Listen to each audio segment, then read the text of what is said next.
surprise, surprise, it's Hannibal. I'm going to be the one introducing Knobs today. We're going to be sitting down for this.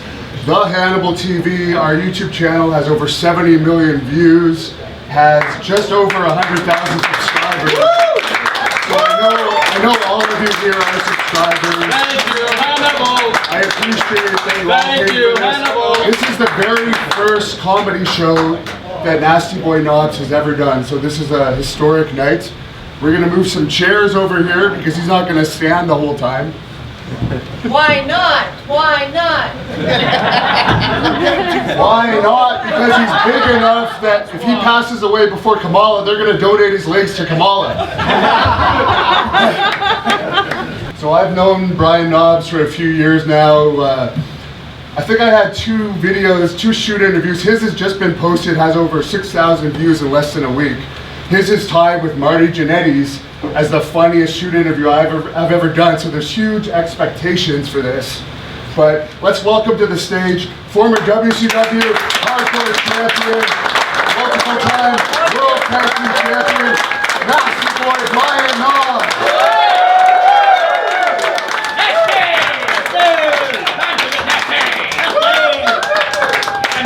And by the way, you can feel free to get him drinks while he's up here.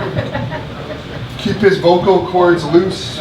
Sure, I'll have a Bud Light if you have one. Well, pick one out. Who wants to get me one? I'm ready. How you guys doing today? First of all, thanks for having me. You know, I haven't been, man, in these parts for a long time. It must have been back in the WWF days, because I don't think WCW came up to Ottawa and Hall too much. You know, it was always WWF, but we had some good times up here with a lot of good friends. A lot of good friends of mine ain't here no more, but Davey Boy Smith and Mr. Perfect and you name them, everybody came through here and we were always dropping and stopping. And then I think it was in Ottawa closed early, and then we had to go to Hall, and they were open like 2 hours more for drink night. So you had to rush over for 2 extra hours, and I don't know if it was worth it or not, but had a hell of a hangover in the morning catching that plane, that's for damn sure. He actually main evented the Robert Gertay Arena back in about 1993 against the Head Shrinkers. It was the Nasty Boys against the Head Shrinkers. Lots of great matches at the Ottawa Civic Center over the years. You probably don't remember, but do you have any memories other than Hull closed later than Ottawa from this city? You know what? Always the fans. The fans were always so good up here. They really got into it. It wasn't like I say, nowadays, a lot of the American fans, you get a lot of them thinking everybody's smart, everybody knows the business. You don't know the business. If you knew the business, you'd be in the business. But everybody thinks they know, oh, well, this should have happened, or this should happen, and that's where maybe why things aren't as good or productive these days as they used to be, because, you know, a lot of writers and, you know, a lot of, people writing your interviews, and I think that's what's kind of lost. It's a lost start, because nobody wrote Stone Cold's interviews, or Hulk Hogan's, or Dusty Rhodes, or Ric Flair's, or the Nasty Boys. It came out from you, and that's what kind of person and your persona that was in the wrestling ring came out. So, you know, that's what I think the difference is, and you guys still enjoy it. You know, you don't try to dissect every match. Oh, this should have been like this. You guys just go out there, know we're doing a good job, know we know what we're doing, and we go out there and give you the best show we can, and Canadian fans have always been the number one for that, you know. One of the reasons you were so successful as a tag team is you were actually best friends with Sags for a very long time. Do you want to start by telling us your history with Sags? Well, me and Sags grew up together. We've known each other now 45 years. We were both 10 when I met him, and both played Little League. And he was first baseman, and I was left field. And the ball could be hit right in front of me, but I would have to make this spectacular grab, and probably would always drop it. And he was first baseman and couldn't stretch because he was too big. And then the balls would always come up and hit him in the face. And he already had that tooth that's missing was half a tooth. And I said to him, I said, first time I ever met him, hey Jerry, what happened there? Well, how did you lose your tooth? And he goes, my brother shot it out with a BB gun then. Ever since he told me that, I said, this guy's gonna be my friend. And 45 years later, I'm still with that stinking toothless pig. What can I say? Now, Sags is known as a legitimately tough guy. I mean, everyone knows the story. He beat up Ken Shamrock. Can you tell us some other stories about Sags' toughness that we may not have heard? Well, Bobcat Bradley, he busted him up pretty good at the Vancouver big arena there in the back because it was over a rib. And good old Silent River Owen Hart, he's the one that actually did it and stirred it up. Owen. And but he got blamed for it. So Sag just bought these brand new Jordans, and he came up to Sag, this Bobcat Bradley, and he goes, "It's over. That's all it's gonna be. It's over." And my partner's looking at him, what the hell is he talking about?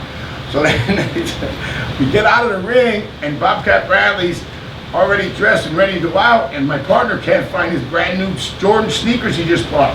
Here, Bobcat Bradley shoved them in the coffee pot. They were just soaked full of coffee. They were ruined. And Sag went out there with just a towel on and caught him right before he left the building, right in front of the fans. The towel went down and Sag naked just beat the living, stopped a mud hole in his ass. I mean, Sag busted his hand on his face. And not too many people know about that, but the guy's name was Bobcat Bradley and beat the living hell out of him, you know? And a lot of people don't know, you were actually in the military. What trade were you in the military? I was in, I went for 13 Bravo cannon crewman. That was the one where I got a $5,000 bonus, and you lived half the month, 3 months, 3 weeks out of every month you were out in the field playing war games. So, it wasn't the best job. So, but was there for about 2.5, 3 years, and then got released. And my partner for eating too many cheeseburgers, yes. I understand. He actually wanted to get released, so he ate and ate and ate until he couldn't fit the uniforms anymore. That's legitimate. Well, I was like supposed to be 210 or 208, and I was 210 at the time. And I just went home, and Sag was at home, and he just got kicked out. He had a scholarship for football for Virginia, and he just got kicked out of college for hitting the home monitor over the head with a keg of beer. So he was at home going, "Do you really like it in there? I've been in 3 years of it now, and now they want to maybe ship me somewhere else, but now they're trying to get rid of me because they say I'm overweight. I'm 2 pounds overweight." So in that whole month I was home, me and Sag proceeded to eat at McDonald's about 35 to 40 cheeseburgers every night. Every night? Yeah, every night. I came back, I was 275. They flipped out. They said, "Andrikovich, you got a month to lose it or you're out of here." And so I got an honorable discharge. And then, then what's so funny is 26 years later, I'm in 2009, me, Jimmy Hart, and Greg the Hammer, we were in two divas, Kelly Val, SoCal Val, and Kelly Brooks. And we went over for our troops to Iraq. And we were over there for 30 days, and yeah, and I never, I'm always drinking a beer here and there, and Jimmy said they have them on the base. So when we got there, it's a Muslim country, there ain't no damn alcohol over there. I went, "Well, damn, Jimmy, at least you could have, told me if you wanted to send me to rehab, send me to rehab. You didn't have to bring me to Iraq and say, hey, there's no over here, so you're stuck for 30 days. But it was a really good experience, and when I was in Missoula, this black gentleman kept yapping and he reminded me of Lawrence Taylor, so I finally said something to him, and then I was sitting with the troops, and he goes, "Why don't you come over and sit with my people?" And they were civilians, and I said, "Well, I'm here for the troops." And he said, "Well, I used to be a soldier. I was a soldier back in the day, Bob." And then it just clicked, and I said, "Is your last name Barry?" And he said, "How do you know that?" I said, "Sergeant Barry, it was my battery commander from my back when I was in Fort Hood, Texas." Yeah, and he never could pronounce my name. He always could call me Ski. My real last name's Jandrizovitz. Now you know why I switched it to knobs. I used to chew on doorknobs when I was small and play with knobs, and my uncle gave me the nickname Knobs, So anyway, he went that night when I was signing autographs for the troops, and he stood next to me the whole time, and he was like he was back drill sergeant again. "This is my soldier, I trained him, he's a professional wrestler now." It was so great, but 26 years later I ran into my battery commander in Mosul, Iraq, so I thought that was pretty cool. And then to go back to the story I was just telling you before, I went up, and my first time on ESPN, AWA Wrestling, and me and Sam were both single wrestlers, and Radio Cripper Steven said, "What's your name, kid?" I said, "Brian Andruzovich, sir." And he went, "What?"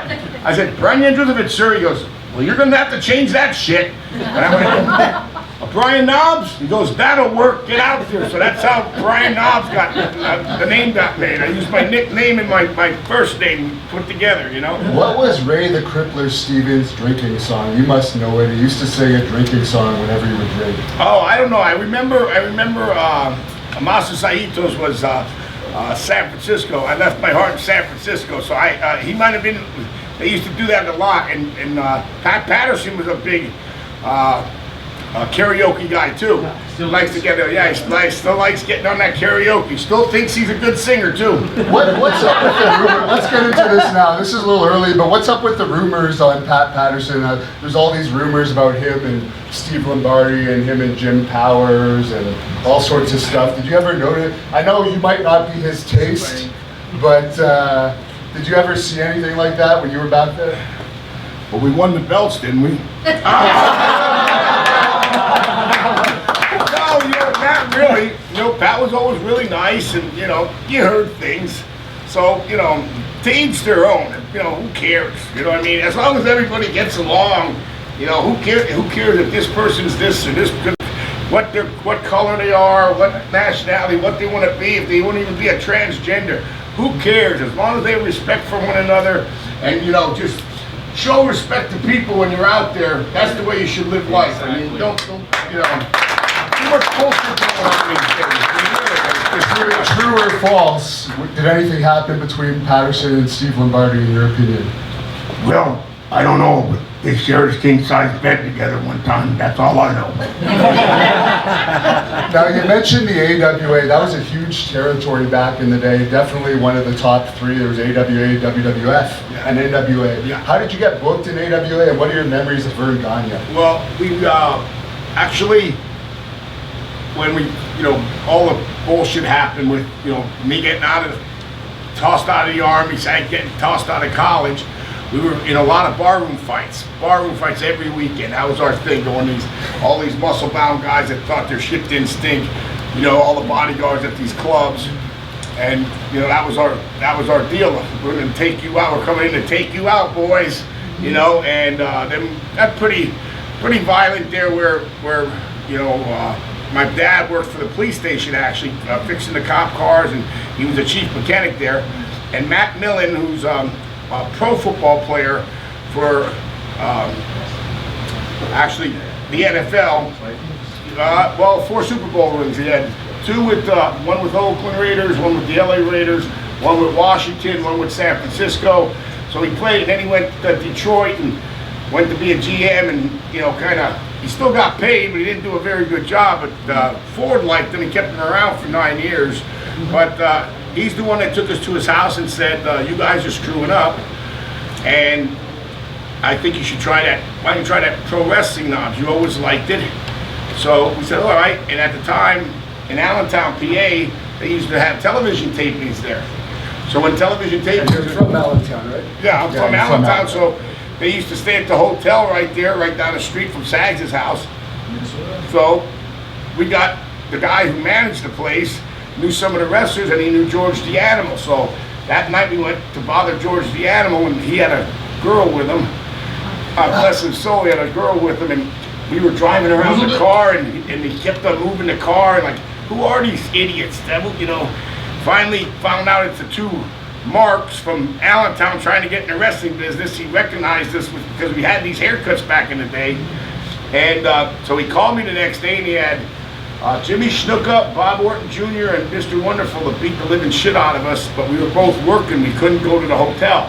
So then he said, if you're really serious about, wanting to be a wrestler, you'll go to Vern Gagne's camp, and that'll either make you or break you. And we started with 22 guys, and me and Sags are the only ones that finished. And that's because we lived on the bottom of Brad's, where the camp was, and our car broke down, so we couldn't go nowhere. We were stuck. And then you just didn't, that's the difference between today's wrestling and when we grew up, when we got in, you just didn't shoot right to the top. We drove the ring truck for 6 months. Then we refereed. Then we started getting in singles matches here and there. You just don't get pushed in right to a spot where, like down Nexus and you have the developmental, people think they should get pushed right away. I mean, it takes time. It's all respect. It's all paying your dues, learning your trait the right way. So when you do take them bumps, and it means something, not just going out and, and you can still learn a lot if you watch a lot of the older schoolers today, just a lot of old school matches, even a lot of the British Bulldogs matches and stuff like that. You'll see some amazing, incredibly amazing stuff. I mean, it's the Steiners, another great tag team, Road Warriors, Heart Foundation. I mean, I could just, name them. They could just, and we had a chance to work against mostly everybody there. I mean, even the Bushwhackers.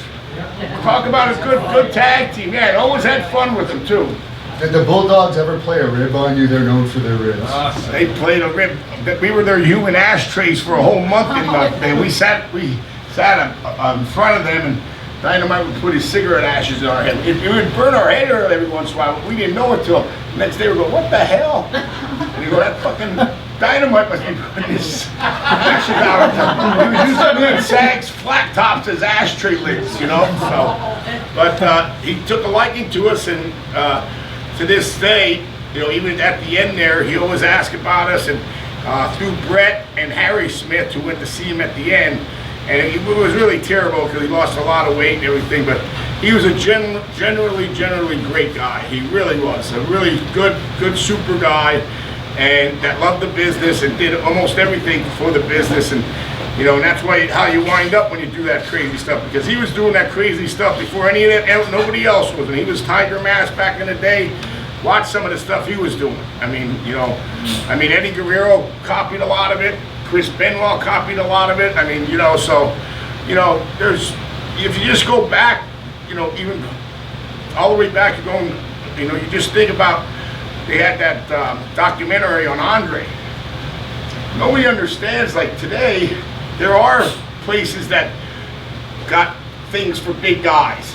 But when he was doing it in Japan and flying, there were no big seats or nothing like that. He had to be crunched in, and at that time he was about 7'6", almost 600-700 pounds, and couldn't go really to the bathroom right in Japan, and everything was small, but he was going all over the world, selling out all the stadiums, back when they were doing back then. So it wasn't like back in, when Andre was wrestling, they weren't having good houses. They were selling out stadiums all over the world. I mean, like Ric Flair.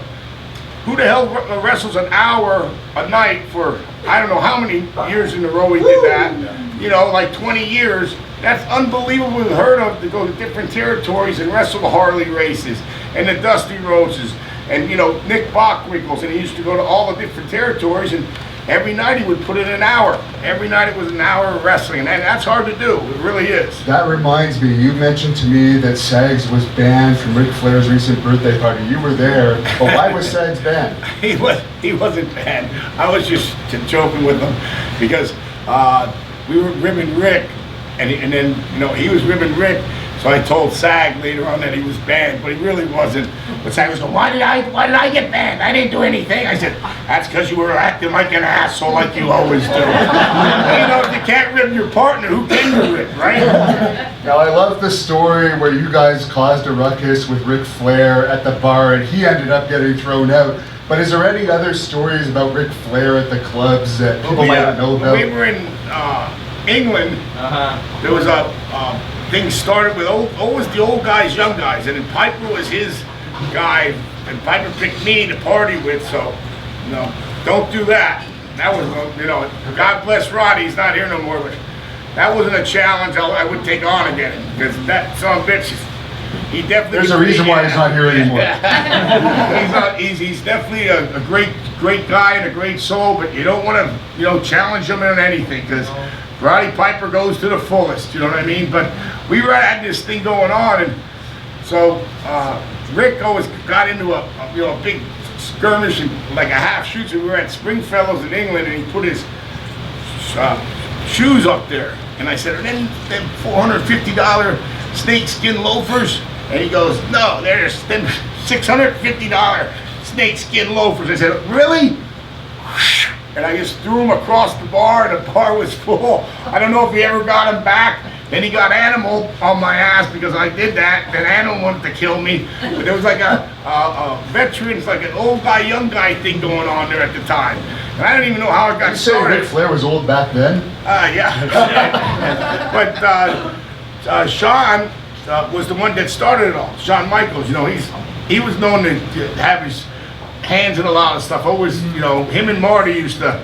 Oh yeah, with us, then that's, you know, we were brought up with all them guys, you know. Well, there's something you wanted to say about Marty Jannetty before we get off topic. Marty Jannetty did a shoot interview with me recently, and he said that Knobs urinated on Elvis's grave. He's a bullshitter. Well, first of all, Marty's ankle was so fucked up he couldn't even, excuse my language, but he couldn't even make it over the wall.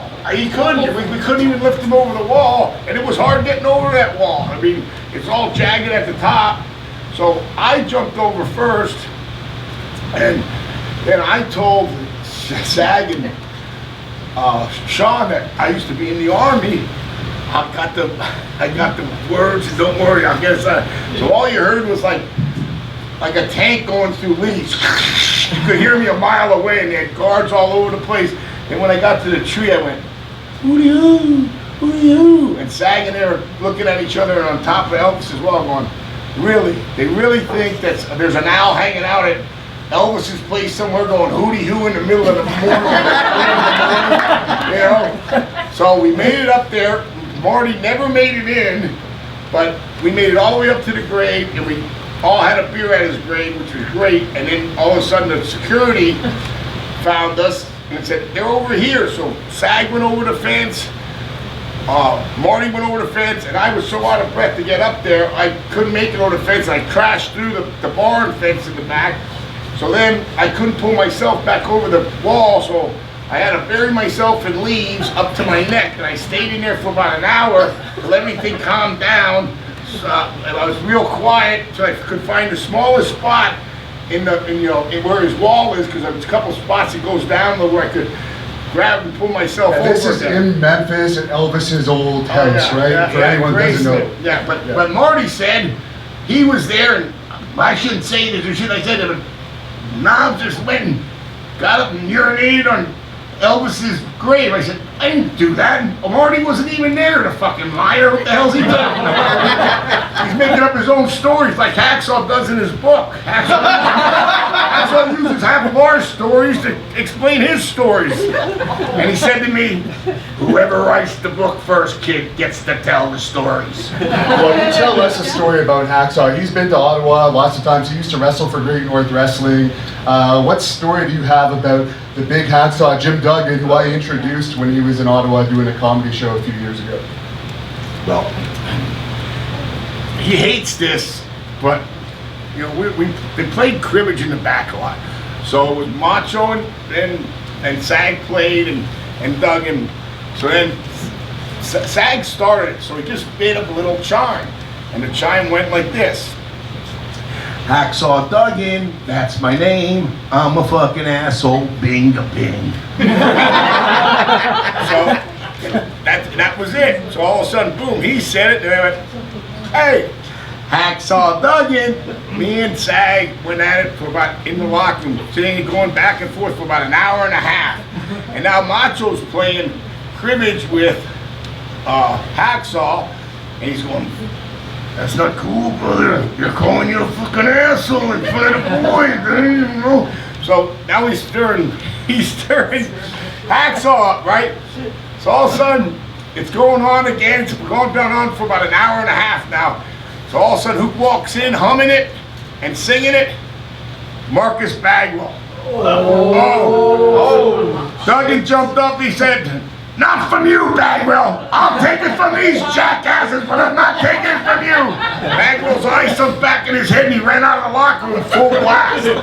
So then on the way home, you know, we're driving with Jim. We're going back to Charleston, and he's in the he's driving. I'm in the passenger side, and Sag's in the back.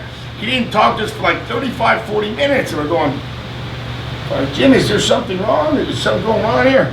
He said, "You're damn right there's something going on. It's that fucking asshole song." He started bashing on the dashboard, this and that. He goes, "You're calling me a fucking asshole in front of the boys." So Sag said, "Well, Jim, tell you the truth, right now you are acting like a fucking asshole." So, but, he got over it, but now that we bring the song up all the time, and so the song is a notable song amongst the wrestler, now you guys know it, Exactly. Well, yeah, I think he's coming here in a few weeks, so now you guys definitely know it. And so you can sing it for him. You mentioned Asshole Marcus. Duggan, that's my name. I'm a fucking asshole. Bingo bing. You brought up Marcus Bagwell, who's also known as Buff Bagwell. He is one of the biggest heat seekers ever in professional wrestling. What was it about Marcus that everyone hated? I like Marcus. He just was the kind of guy that always wanted to, do good, and he asked a lot of questions. But just, how you get heat by just, I guess you're at the time when you're that good-looking baby face kind of guy. Like I know Paul Orndorff didn't like him too well. He was an agent. Yeah, he was. Beat up Vader.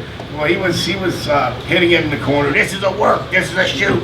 When you hit him for real, then you give him a working punch to try to teach him, but actually it was more, there's always some people out there that just don't like you. Do you remember the lyrics to the American Male song, anyone? No. They're very complicated. No, I never. Is that who? It's just American Males. Well, that wasn't with him. With Too Cold, was it? No. Too Cold hates Bagwell though. There's legit heat there. Really? Too Cold actually wants to beat him up. Really? Yeah. Too Cold is a good friend of mine. He wrestles for Great North Wrestling. Yeah, we wrestled them guys. They're Too Cold's a good dude. Yeah, he's a good guy. All these guys get wound tight, wound tight when they're getting older. It's like, really? I mean, even about just the same old stuff about the Shamrock. That happened in 1989. Let's hear about the Shamrock. Everyone wants to know about the Shamrock, don't you?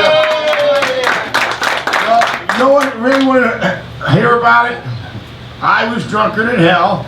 I got in the fight, and then he came looking for us at our hotel, and then he found a room from Colonel Parker, and then he bashed on the door trying to get in, and I was passed out. I was passed out on sleeping pills, never woke up. Next day I woke up, my feet's in the wrong position, so I knew something was wrong, and I said, "Zag, did something happen last night?" And he went, "You're damn right something happened. Ken Shamrock wanted to kill you. He came in here. I had to protect you. I threw him over. I was going to throw him over the third-story balcony. The cops were here, blah, blah, blah, blah, blah." I went, "Sorry, buddy."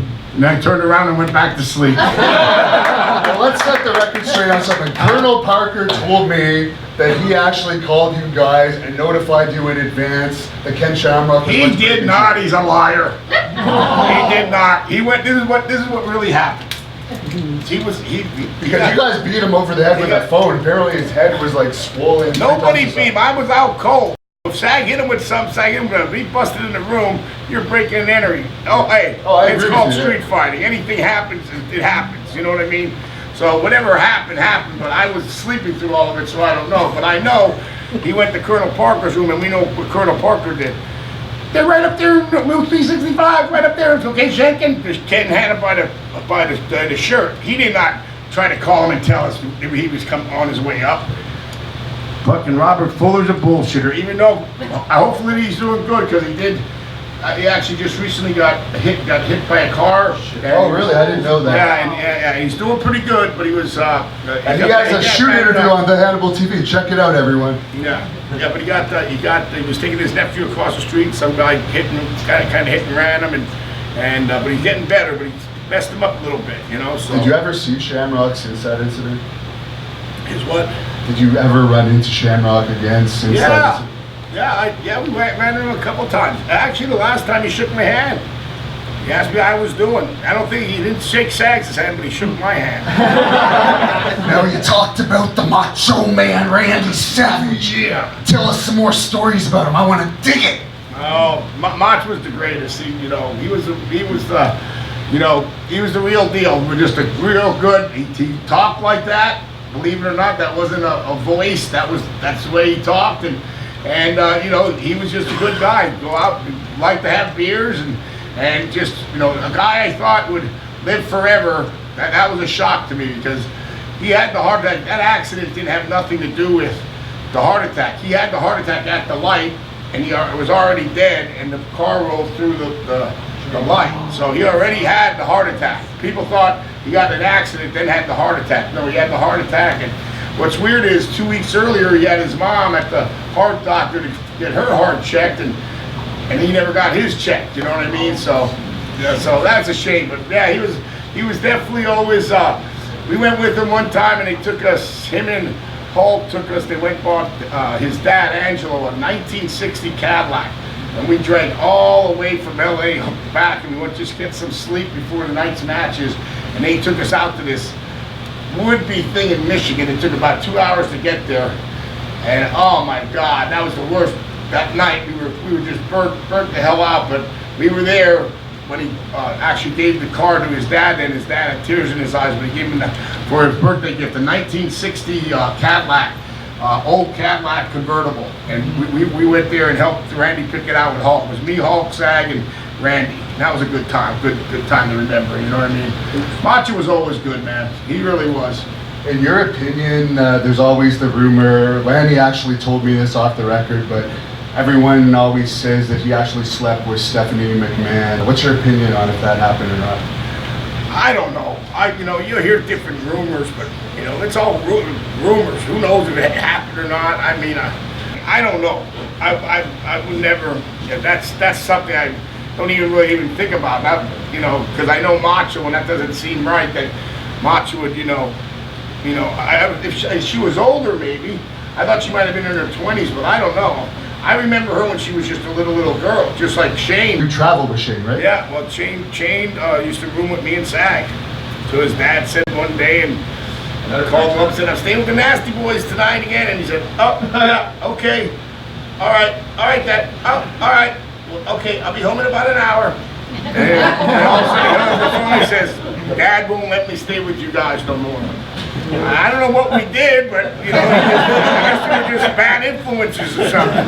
What was Shane like in those days? Because now he's a big star. He's one of the people they go to if they want ratings. They'll put a match of Shane's Shane. a good guy. He really is. He's a good person. He's a really nice guy. He's not.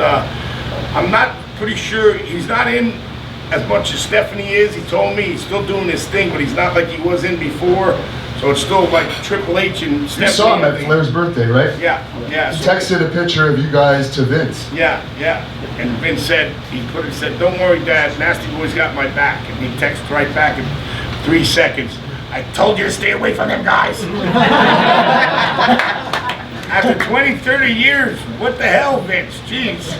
Now, you were a star on Hogan Knows Best. Everybody knows your best buddy was Hogan. He actually pantsed you in front of a huge amount of people. I used the clip in the promo for this, but did he actually pants you? Yeah, well, yeah. In front of like 500 people? Yeah, well, they wanted me to do the dance and we can't hear you. Against the younger guy, all the college students and shit. Man, I don't look like that. I'm way older. So I told Hulk, I said, no, I'm not going to do it. So he winked at the producer and went like, I said, what are you winking at him for? Well, 17 shots of Patron later, I did this funky dance. I don't even know what I was doing. I whipped almost all my clothes off of it, and he whipped my drawers down, and then I ripped them down later on and showed my ass again, and that all went on TV. So I had to apologize to my mom for that. Brooke was front and center with that too. Brooke got that's the funniest part. He passed you right in front of his daughter. Any stories about Brooke that we wouldn't know? You know what? She's just good girl, works her butt off, still trying to make it in the music business, which is hard. And she's still writing some songs now. She went more country. And Nick's out in LA doing DJ, and he's also dealing with expensive cars. He buys and trades. Hopefully he's not driving them at warp speeds. Yeah. Ouch. I mean, that's just a terrible incident that happened there. If the dude would have had his seatbelt on, nothing would have even been wrong. You know, and how's Hulk doing these days? He might actually watch this. I'll tweet this clip to him. He's blocked me on Twitter, but we'll get this clip to him. How is Hulk Hogan doing these days? I don't hate you, by the way, Hulk Hogan, if you see this. Hulk's doing great. He's doing really good. Family's doing good. And, you know, he's been through a lot of stuff lately. I mean, you know, you got to admit. And he's just a good-hearted guy. I mean, he really is. If you know, he's the Hulkster for a reason, man. He helped his business out, you know. I mean, whether you like him or dislike him, you can't say he's not one of the tops. You know, him and Flair are right up there, neck and neck. And you know, there's a lot of other guys, you know, like Bruno Sammartino and guys like that, Andre the Giant. But Hulk definitely put a stamp and a label on our business that made it worldwide. And you know, Hulkamania is Hulkamania, and he's still a great guy. I never saw him turn down an autograph. Rarely did I see him ever cuss anybody out. It's usually while he's eating. He'll tell them to wait till after he's done eating, but he's always there, shake a hand, you know, hug a kid. So, you know, you got. To me, he's a true professional, true role model. And brother, you must have a Hulk Hogan impression, brother. No, brother, I don't. I've been listening to him so long, it's just wedged into my head. You know what I mean? Him and Macho Man, Jesus. And then you got Flair behind that. Woo! Woo! I love Ric Flair. But you brought up Andre the Giant earlier. You must have a story or two about the legendary Andre the Giant, who could drink more than any other human being I've ever heard of. Well, first of all, we didn't like him at first. We were wrestling in Tennessee, and we went to see Mr. Perfect and a couple of our other buddies that were wrestling for WWF at the time, and he was in the back. And when we went back, we said we're going to see Mr. Perfect, and you know, and he said, "Get out." And we said, "Well, we're here to see Mr. Perfect. He's a friend." I said, "Get out." And on the third one, he pushed the table out of the way, stood up. He said, "I said, get out." Me and Sag never ran so fast in our lives to get out of the damn building. So then, ever since then, I really, you know, disliked him. And then even when we were in WWF at the end of his run, he was overseas with us. And I went the first night and partied with me, Undertaker, and Piper took us to this Spanish wedding inside the hotel. Well, I missed the plane and I missed everything. They left without me, so I had to buy my own plane ticket, flew to Brussels, got my own cab fare, got in the back, thought I was late. I got in there and the guys weren't even near you because Vince would never fly to that one town. He'd fly somewhere safer because there was only one flight to fly there, and if you would miss that one, that would screw up the show. So them guys weren't even there yet. So here they come, everybody come in, and I'm sitting with my feet on the table, and I'm here, and Sag goes, "Oh my God, Nant here." And I think Andre saw that as this young kid. He went out, did his thing, but he's there the next day to perform and do his thing, ready to go, and a lot of respect there. So that night he called me over, and we called him boss. He said, "You, come here." And I said, "Yes, boss, what's up?" "You sit down by me tonight." I said, "Yes, boss, whatever you want." He goes, "Tonight, you drink with me." I said, "Okay, boss, thank you. Yes, definitely." So he gets ordered 2 beers. He toasts them up to me. He goes, "The name of this tour is Don't Be a Knob." Oh! So I laughed, and ever since then we became good friends. I met his family in Paris and everything like that, and became good friends of his. And what a good guy he is, you know. And one guy I know you knew pretty well was Haku, who I had a little altercation with not too long ago. Has about 100,000. You're lucky. No, to get your ass he's kicked. lucky. It ain't over with me and Haku. Jesus. But I know You're lucky you didn't get your ass kicked No. handed to you. You know what? Haku Silver has platter. nothing on me. I can handle myself with Haku. But you've told me the Japan story. You must know other stories about Haku. People on this channel love hearing about the Haku myth. But that myth is going to be rectified when he steps in the ring with me. Maybe on a Legends of Wrestling show in Florida in the future. Maybe that could happen, but you know, when you see a certain person wipe out about 12 cops armed and loaded to the gills and just you know, threw them around like a bunch of rag dolls in East St. Louis, and you wonder why you can't get across the border. And they beat the hell out of him.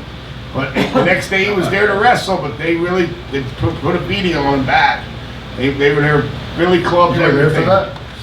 No, I wasn't there for that trip, but Tito was there rooming with them, and he iced him down when he came back, and he said he couldn't even recognize him. His face was so blown up, and they hit him with, cops hit him with their batons and maced them and all kind of shit, tasered them. But yeah, that's one tough son of a bitch you gotta go after. So God bless you. Let me give you Undertaker's ritual right now. That ain't gonna happen. But speaking of Undertaker, you mentioned him a couple of times. Everyone loves the Undertaker here, right? Undertaker, Mark's always been a great friend because it was me, Sag, and Mark that actually went to the WWE together. And he's still there and we're not, and he's living in a big house and I'm not no more. So, no, we're in WCW together, and me and Sag and him both all broke in November of 1990, and then we went for the belts. That was in WrestleMania 7, and then they built Taker up from there, from the Survivor Series in '90, but it was us three that broke in together, you know what I mean? So from WCW to going to WWF. So, and Mark's always been a great gentleman and a nice guy, What would we know about the Undertaker that you may have seen aside of him?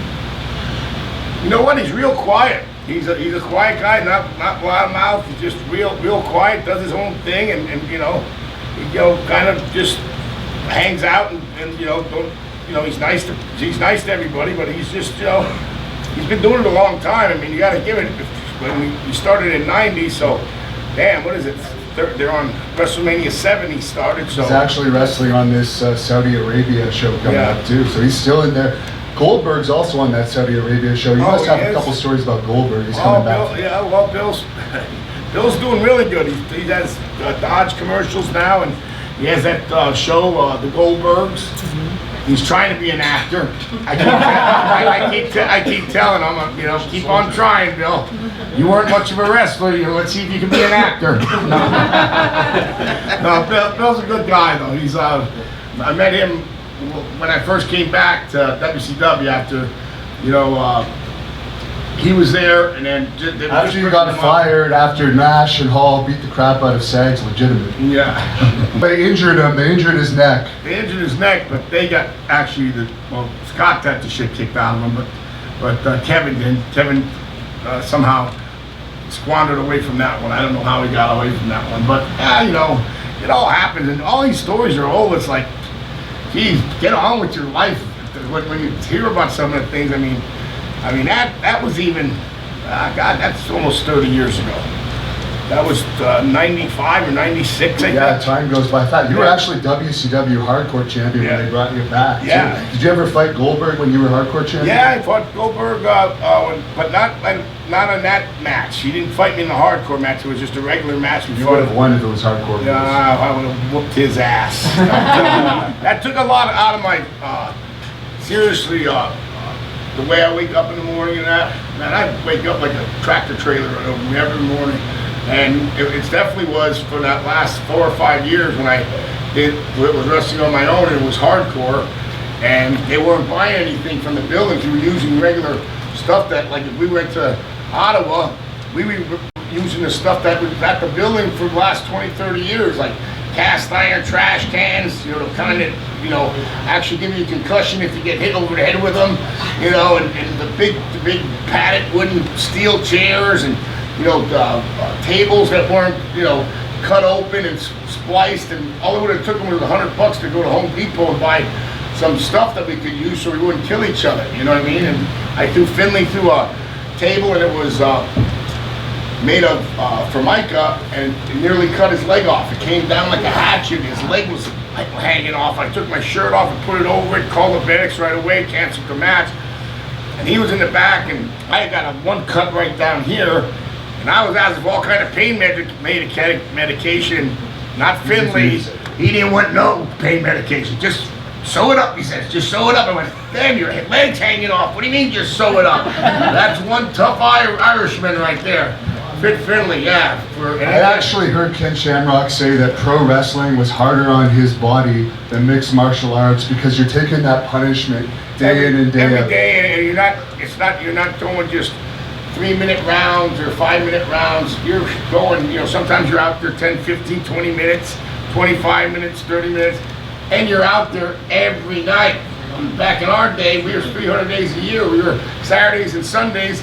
We were doing, we do a gig, wrestle in the afternoon like this, then get on a plane and then go somewhere that would be close, would probably be an hour away, would be Toronto. So go here during the afternoon and Toronto at night.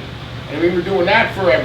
Saturdays and Sundays, double shots. And it takes a wear and tear to your body. I mean, all the guys I know now, that's been in the business a long time, everybody's kind of injured and beat up. You know what I mean? Not nobody that I don't know is, walks right or correct or anything.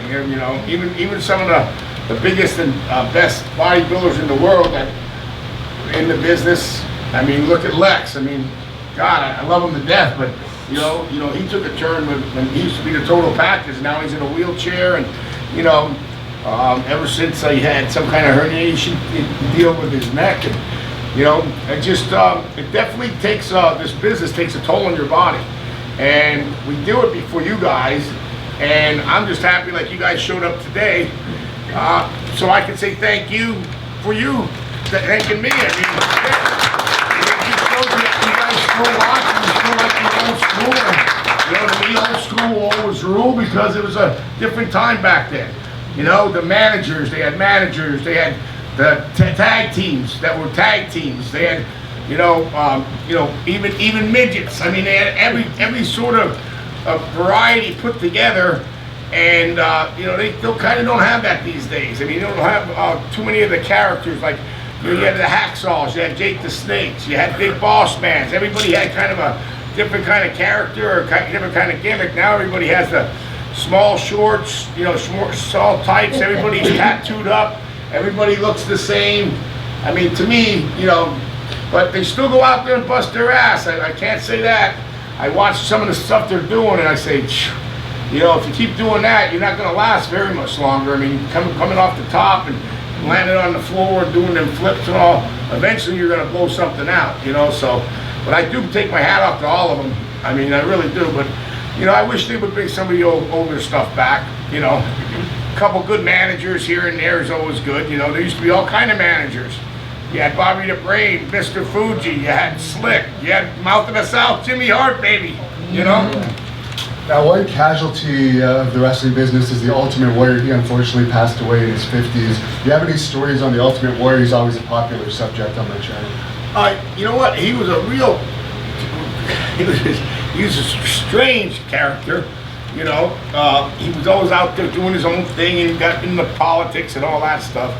But he's another guy that I was very surprised on because he always watched what he ate, but didn't drink a lot. It wasn't a big, this, that, the other, and he always took care of his body, man. That was one of, his body was his temple, and then winds up, right after he gets inducted, and then after Raw, he dies in the airport parking lot of a heart attack. So you just wonder how the hell, a guy there that took care of himself, like Mach was another one. Because Mach took care of himself like that too. He, no butter on the chicken, and me, I'm the other way. I lost 100 pounds and I gained it all back already. What the hell? How can you do that? I'll tell you a story here. I got invited to when we were doing.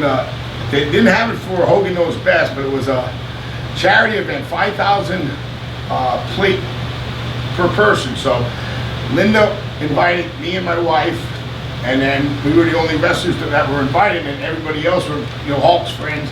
And one guy named was Bob Basham, and he owns all the Outback Steakhouses, owns them all. He's the top guy, and he was along on the trip, so I got kind of gooned up. So I was calling him Outback Bob, giving him smacks on top of the head. So then on the way home, we were driving, and we had one of them a country star, music star, rock and roll bus, so everybody's sitting in there, and I went in front of him and I shot him the moon. Well, I didn't know the guy was going to take a left-hand turn, And my ass came right back and went right in his face. So the next day, I think everything's okay, you know. I know there was a little argument afterwards, and then all of a sudden, Hulk's real quiet. I said, "What's up, man?" He goes, "Remember what you did last night?" I said, "Yeah, we were having some fun, this and that." He goes, "No, you shot the moon at Bob Basham, and the bus driver took a left-hand turn, and your ass went right in his face." And he goes, "If he would have got a gun, he ran off that bus so fast when we parked, if you had a gun in his car, he would have shot you dead." And I said to Hulk, I said, "Well, I guess my ass didn't smell like a blooming onion then." No response from Hulk. Then I knew I was there. I got kicked out of the house for 6 months over that little fiasco there, but then I got back in again. That's why he has the nasty boy, we got to have some, shits and giggles, so. Speaking of your home life, you're actually the brother-in-law of Greg the Hammer Valentine, who I recently please don't mention that, no. What's it like being a brother-in-law with him? He's an interesting character for sure, but he did do a great shoot interview that I encourage all of you to check out on the Hannibal TV.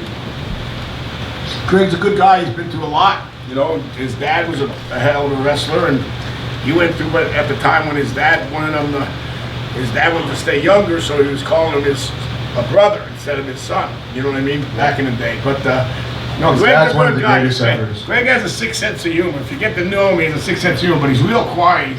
He's a different cat, but he's funny. He has a real sick sense of humor. He's one of them, real crazy in the head deals. I heard somebody, your host here said something. How'd they find that out? I was on Cowhead. They were putting non-asshole, the wrestlers, and it was up against Jake and Honky Greg Tonk. was up there, yeah. No, I didn't put Greg up there. I put Honky Tonk and oh, come on, Honky Tonk Man's not an asshole, is he? God, he is a big asshole. He actually backed out of the shoot interview. I said if anybody should have got fucking tackled and thrown on their ass during the Hall of Fame speech, it should have been him or fucking Brutus, not Bret Hart, one of the fucking best wrestlers of all time. We're good friends with Brett. Do you have anything to share with us about Brett? We're really family with the Harts. I mean, from everybody, from Stu to his mom, and from Brett's mom and Stu, and just all the Smith, who's not here no more, Owen, of course, but all the family. We even stayed at the dungeon one time, and that was a rib by Davy Boy, and that's where Ellie and Jim used to stay. But we were in there, and all of a sudden, my partner starts sneezing and everything. And all of a sudden, there's cats all over the place, and it was pitch dark. And Dynamite just dropped us off, and their house looked like the Addams Family. It was an old. That's how it looked. It was a big old house up there in the hill in Calgary, and it's pitch black. And there's one light on in that bedroom, and I walk up these big stairs. It was like a big mansion, and I'm going, "Are you sure this is all right, Davey boy?" "Yeah, it's all right, it's all right." So we finally get up there, and then we tried to open up the windows, and the windows were kind of nailed shut, and it was hot. And all of a sudden, Sag starts sneezing because he's kind of allergic to cats. And all of a sudden, we saw cats coming out of everywhere. Then we saw a cat. It must have been a mountain lion. It was like that freaking big. We went, "We're getting the fuck out of here." We took a cab and we went down to the hotel down the street. We said, "Hey, we could. Sag's allergic to cats. He couldn't stay there." So, but Davey boy laughed at the whole thing because I think it was a rib. Davey just to put us there in the get-go because we have all this other stuff going around, and then you hear this creep, clip, clip, clip, and it's Smith up in the attic. That's where he lived, walking around at like 3:30 in the morning. We're going, "What the hell? What did they?" We thought for sure we were going to get ribbed more than we did, but I think it was all set up for us to pull a good rib on the Nasty Boys, And you're friends with Willie Nelson. How did that friendship come about? That became Dusty Rhodes, who's a really good friend of ours, and he's actually my partner's brother-in-law. Said, "Would you like to meet Willie?" And I said, "Man, I would always love to meet Willie." And he sent over me and and Dustin and Zag, and they were playing in Clearwater, and they stopped the bus, and I met him that day. It was 1988, and from then on, Dusty kind of passed the torch to me, so I would go see Willie at Farm Aids and this and that, and we became really good friends, and I could call him anytime, and he's just a real great guy and humanitarian and just a good guy who would give you the shirt off his back. But yeah, we smoked a lot of good smoke on that thing. Yeah, definitely on that bus, so you come off smiling, that's for damn sure. Now, one subject we didn't really cover in our shoot interview was your time in TNA wrestling.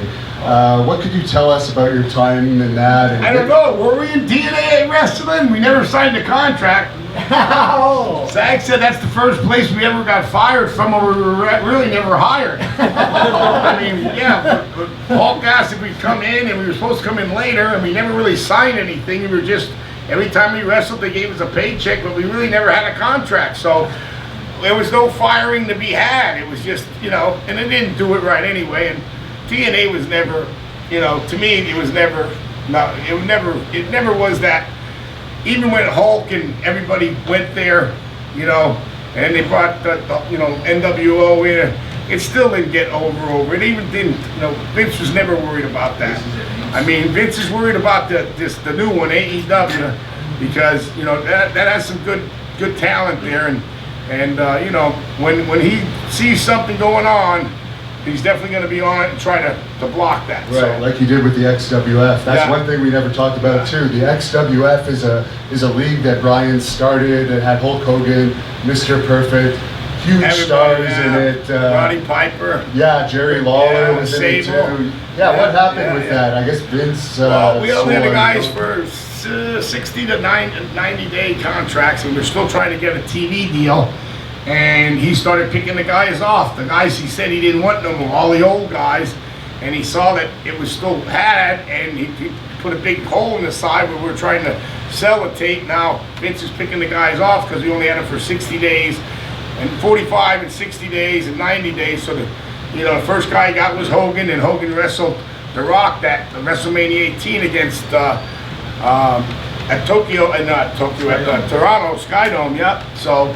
You know, but hey, you know, the only good thing I said is we must have been on the right track, or he wouldn't have came after us, because he never once went after TNA at all. He never tried to, you know, come in and bust it up or anything. But I know I hear some things nowadays that he's trying to make sure guys don't leave to go to AEW. So there needs to be more wrestling out there. I mean, really, I mean, the independent scene's doing better, but there needs to be another company out there, and this guy has money and he knows what he's doing, knows the Jaguars, owns a English football team, so you know, he has a very good chance of putting a good product out there, and there needs to be another product. Competition is what wrestling business needs. There was nothing better when there was WCW and WWF going at each other all the time, because you know, there's competition there, and you can leave. You're not stuck in working for Vince to make a living. You can go somewhere else to make a living and still be on TV and all that stuff. So I'm proud of all them guys. I hope everybody, you know, everything works out, and you know, for the fans too, that there's another league for everybody to come and, you know, check it out and watch it and see what they're throwing, because they got some good talent out there, man. I'm telling you that. Omega Kid's unbelievable. I mean, Cody Rhodes, he's doing his own thing. The Young Bucks, Jericho's still out there. He's like the old schooler, so I like that Chris is out there doing his thing. So, yeah, we'll see what happens, man, but I'm rooting for him. And another league you were involved with was, of course, Celebrity Championship Wrestling. Dennis Rodman was in that, Danny Bonaducci, many celebrities. Any memories of that? Yeah, that was a good time. Yeah, because you're trying to teach people out of wrestling like 3 or 4 days to actually do a match, and you're talking about Screech from Saved by the Bell, and Tabitha from Bewitched. You know, like, what the hell do they know? What's her name? She was a Playboy Playmate, Nikki Searing, and I grabbed her by the back of the hair to give her a turnbuckle, and she goes, "My hair extensions." I went, "There are no hair extensions, it's pro wrestling." Boom, boom. But it was fun. It was fun doing it. You know, that was a good thing. And Hulk also had another show that my buddy had for a long time, and they came up to Canada a while, but now he passed away. But Michael Championship Wrestling, MCW, they were the midgets, you know, and we did a show with them, and I was in a Winnebago with them for 6 months. I was dreaming midgets for 2 years. Instead of dreaming sheep, I was dreaming midgets floating over my head. Now, last question before we get on to the fan questions, which, by the way, you fans can line up. I'm going to be doing them against that wall. You will be on the Hannibal TV for that portion of the show. Is Buck Zumhoff is a very controversial character that you actually knew. I mean, he's had some serious charges against him since you knew him involving young girls. Buck was a fool back in the day, and he's still a fool now. That's all I can tell you. Oh my God. And then he got caught stealing in the locker room money out of the guys' wallets back in the day. He's lucky he didn't get killed a long time ago. Really? What happened? Someone caught him. Well, they were wrestling, caught him in somebody else's bag, taking out some money. Wow, that's incredible. Yeah, he's garbage, dude. You know, people, you kind of see the wannabe guys and the old guys that work their way doing this and that, and there's no reason to work or take anybody's money. You guys are out here for a reason to have fun. Remember old stories that we did. I mean, one of the things I remembered and brought a tear to my eye. I was at Live Aid 1985 in Philadelphia, and they were having the same event in the UK, and I watched that Bohemian Rhapsody, and I saw them, and that was their big deal there, that big comeback. And then I think about it, that was in '85, and I was in Philly, and then 7 years later, we were in Wembley Stadium, SummerSlam '92. We were the opening match, so no matches went yet. 94,000 people, and the opening match was me, Sag, and the Mountie against Hacksaw and the Bushwhackers, and we tore it up, brother. Because nobody did nothing yet, and the people were just live. They wanted to see that first match get on the way, and it's the most awesome feeling ever. But watching that really brought a lot of memories of it's the SummerSlam '92, so. Well, the Mountie was one of my trainers, so I got to throw this question in there. Any memories of Jacques Rougeau? He's the Mountie. He's not the Mountie. Hey, we used to have so much fun with Jacques. He's a good guy, yeah, because we would tag him sometimes when we were in the 6-man, because he would always like to try to tag in when it was time for the heat. When it was time to bump, his ass was always on the outside. Like, what the hell, bullshit to that? So one time me and Sag didn't tag him. When it was time for the heat, he got so mad in the back. You need to tag me. I said, well, if you start taking a couple bumps every now and again and not just coming in for the heat, maybe we'll think about tagging you. Shut up before you get that cattle prod stuck up your ass. All right, well, we're going to move on to the fan question portion.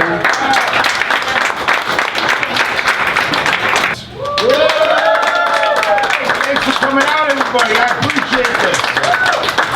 And look who we have here, the commissioner of Great North Wrestling himself, Commissioner John Maloney, has made it all the way out to Ottawa from Smith Falls. You have a question for Brian Knopf. Brian, have you ever thought of making a return to Great North Wrestling, stepping in the ring with Hannibal? I heard you say you didn't have much respect for him against Haku.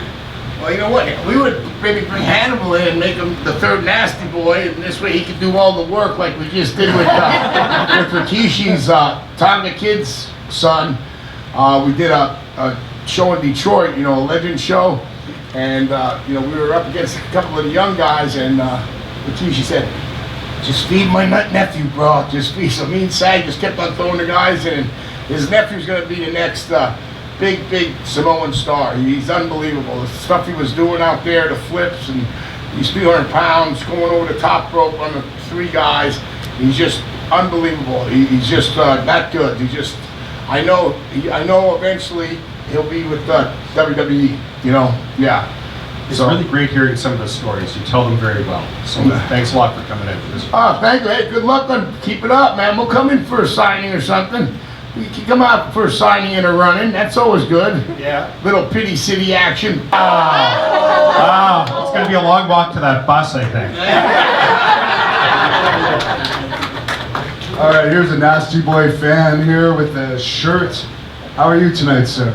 Very good. Brian, I remember when I first saw you starting wrestling. I remember I first saw you when you wrestled for the AWA. So we're going back a few years. My question to you is, what is your personal opinion between Vern Gagne and Vince McMahon? And do you think Vern was so stuck in the past why the AWA didn't survive? Yeah, Vern was stuck on himself. He was, actually I heard that from Gene almost before he passed here last 4 months ago, that, you know, he was on the phone call when Vince was actually talking to Vern, and Vern goes, "What are you doing? What do you think you're gonna do? Come over and take my territory over? What do you think you're gonna do?" You know, he was telling Vince that, and Vince was gonna do it with or without him, but he was offering him, you know, pretty much money to buy it and go that route, and he didn't want to sell it. And within about three years, you know, Vern was out of business. You know what I mean? But if he would have worked with him, like Stu sold his territory to him. There's a couple different guys back in the day sold their territories to Vince, and Vince took care of them. So, you know, that was Vern's old stubbornness, that, you know, he couldn't be beat and all that stuff. You know, yeah. So, What do you think of his shirt? I like it. Time for a pit stop. Thank you. You're welcome. And here we go, a kickboxer here, Mark Burrell, Iron Mark Burrell. He's wrestling, or he's kickboxing on the next Great North Wrestling event. What question do you have for Nasty Boy Knobs? Well, I got kind of like two questions. All right. Who was your favorite opponent, and who is the worst opponent? Our favorite opponents, we had a couple. You know, that's a hard one to answer, but the Hart Foundation, because we won the belts with them. But the match that got us there were the Steiners, and then right after that we went with the LOD. So right there were three top teams that you can't deny. And then guys we didn't really care for too much was Pistol Pez Watley. He's the only guy that you can give him a double tackle, and you're still standing there and he's still standing up, and he takes 3 minutes to take the bump after me and Sago only weigh 600 pounds apiece, and we can't knock you over. But he was a good guy, but his bumps were terrible. Thank you. Here comes another one. How are you doing tonight, buddy? That's about yourself. Doing great. I got one question for you. Yeah. Which town had the best groupies? Oh, there's a question. Back in the day when it was how can you say, when it was split up in little territories, Mid-South used to have the best groupies. Oh, Memphis, Jerry Lawler, Bill Dundee, that crew of guys. Nashville, Memphis, Louisville every Tuesday. They had their set, every Monday was Memphis, every Tuesday was Louisville, every Wednesday was Evansville. So, Sounds like a great time. Yeah, it was a great time. I miss them days. We have a lovely young lady here ready to ask a question to Brian Knobs.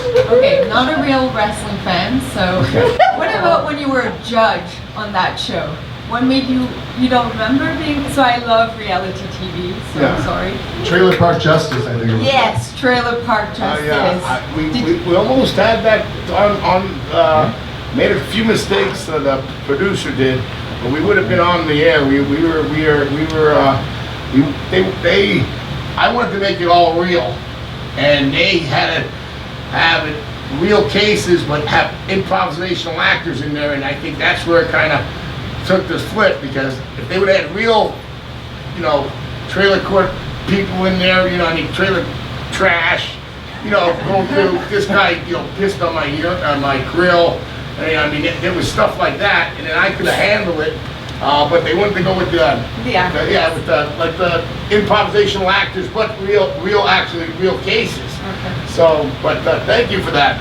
That's I still like that show. I'd like to bring that back. I People enjoyed ask it. about it. Yeah. All right, Mr. Boston Pizza, do you have a question for Mr. Knobs? Of course I do. Some of the wrestlers, they are a character and personality behind the scenes are totally different. When I see you, I pretty much feel that you're genuine. So when you were on being Hogan, how much liberty did you have? Like, because it seems that when you came into the scene, oh, something's gonna happen here, you know. So what was your limits in that? There was no limits. They told me what they wanted me to do. I got drunk, and most of the time I was drunk. It was a good gig for me because I was getting paid good cash to, you know, get out there, be myself and have a good time, you know. So, and it helped me out with other things because people didn't see. They saw the other personality of my, you know, my real side of not just nasty boy, oh nasty boulevard, of, you know, having fun and you know, always you know, having a good time. So that helped me out there too. I mean, we did it for 6 years, so that was a real good time. Perfect. Awesome job. Thank you, man. All right, sir, do you have a question for Mr. Brian Knobs?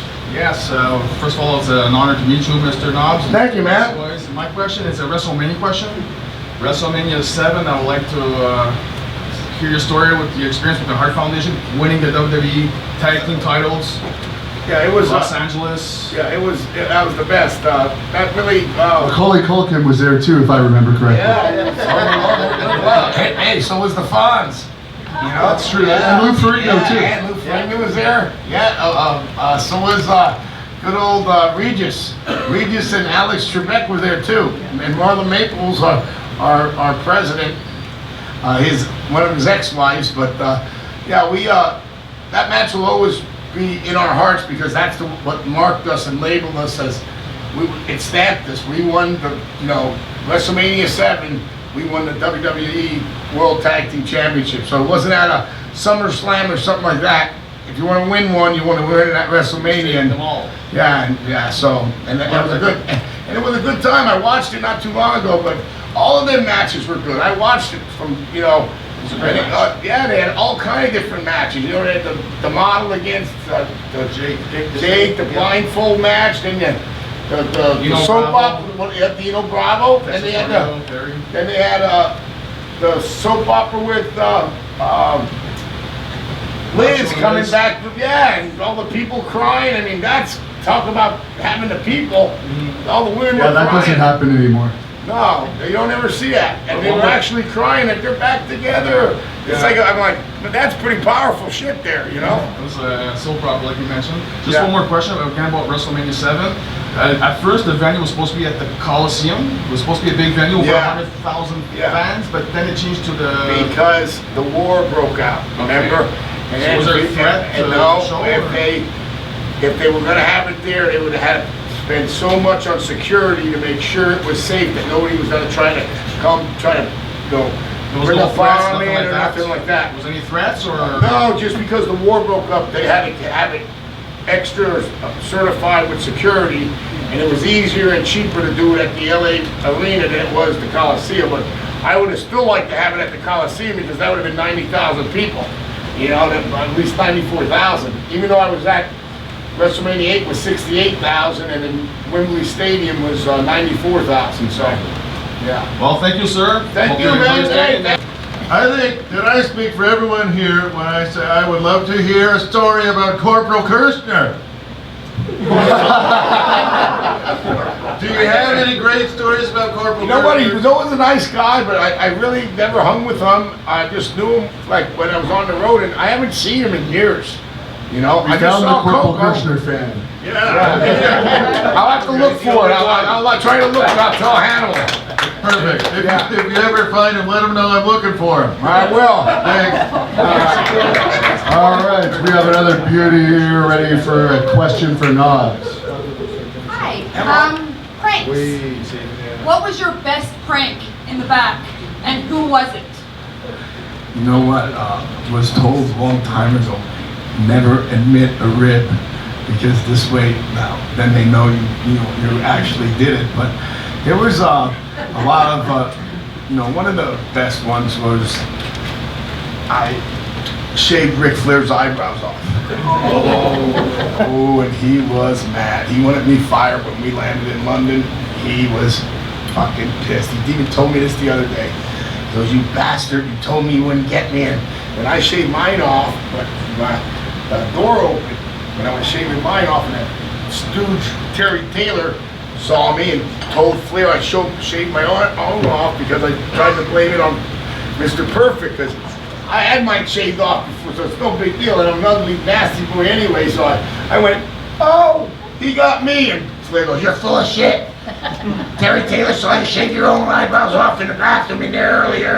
And I went, that motherfucker bastard, you know. And I tried to blame it on Perfect because he was the most perfect guy to blame it on, because he did all kind of, we learned all that stuff from him, and he learned it from Mr. Fuji. So, you know, there was a lot of different, you know, shaving the eyebrows, you know, poop in the bag and stuff like that. Yeah. Yeah. That's lovely. Like, I can only imagine.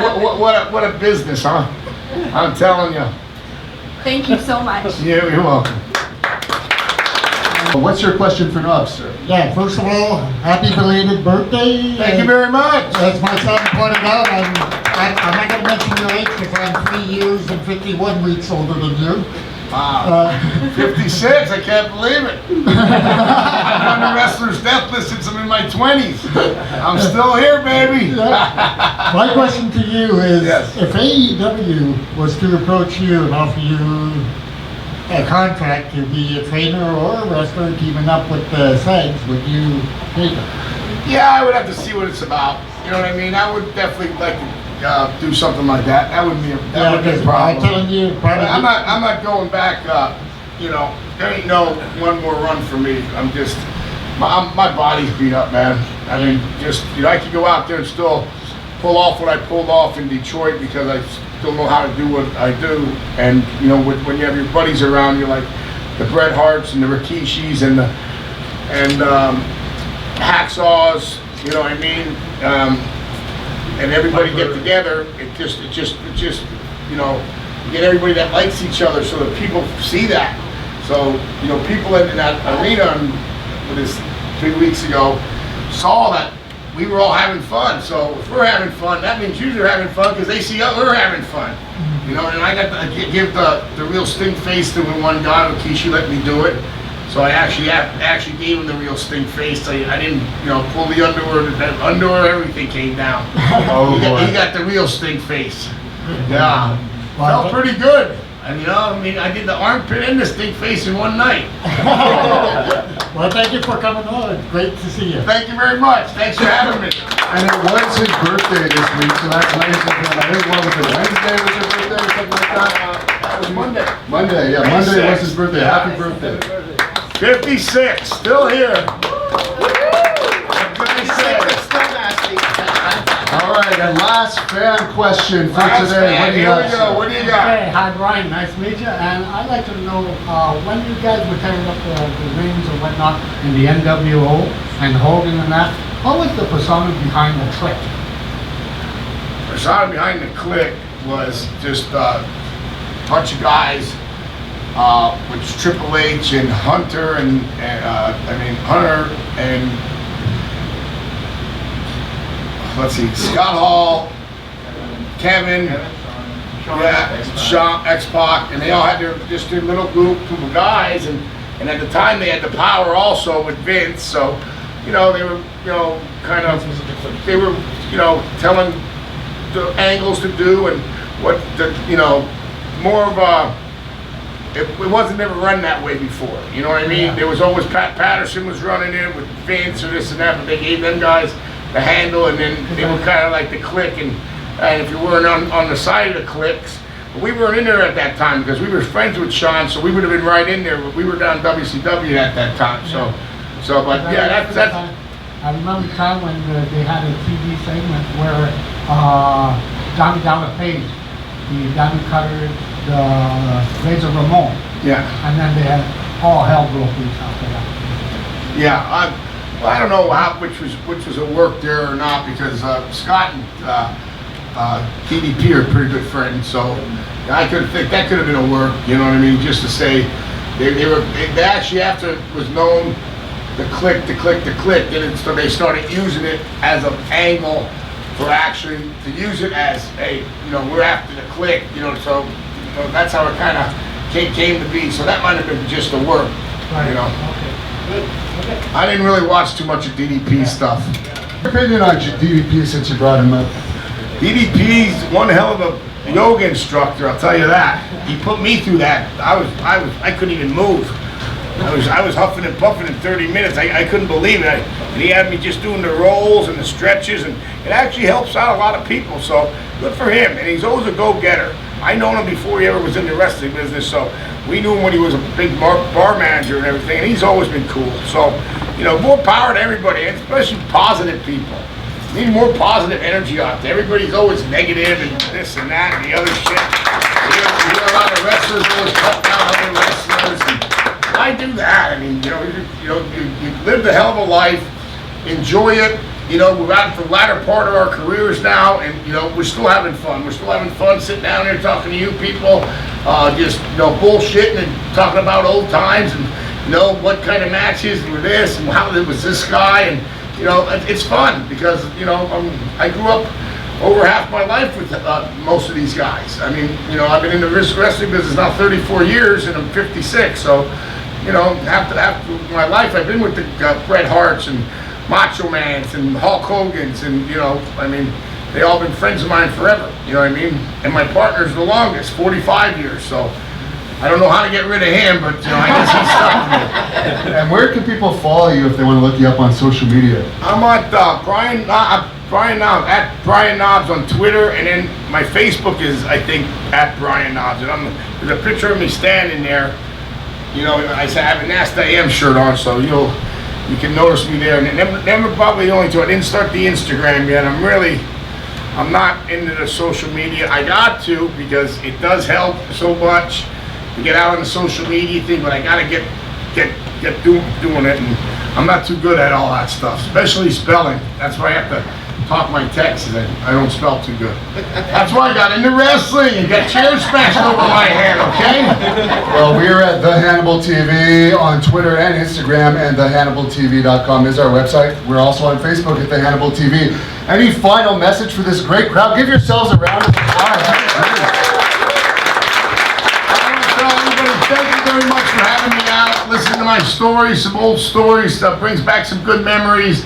And like I said, always had a good time when I was out here in Ottawa and Hall, and the fans never disappointed me, and you didn't disappoint me today. Thank you all for coming out. You're great. Thank you very much. Keep on watching, because wrestling's still wrestling, and with the network you can always look up the old school, so that's one good thing. The network has, the young kids see our matches these days, and I go, well, how do you see our matches? And they say, well, you just look up the Nasty Boys on the network, and you can get every match we ever did, even the AWA days. So that's a good thing, that it's still staying alive, one way or the other. And our era was definitely a different era. I don't think it ever will be repeated, but it shows by guys like you still going out and seeing guys like Hacksaw and Jake the Snake and Ted DiBiase and myself and Bret Hart, and it just shows you that you guys still love that era. We did something, from the 80s and 90s that people love, and I love it too. And thank you very much that you still appreciate it, and I appreciate you guys coming out. Thank you. Stay nasty, baby. Thank you for watching the Hannibal TV.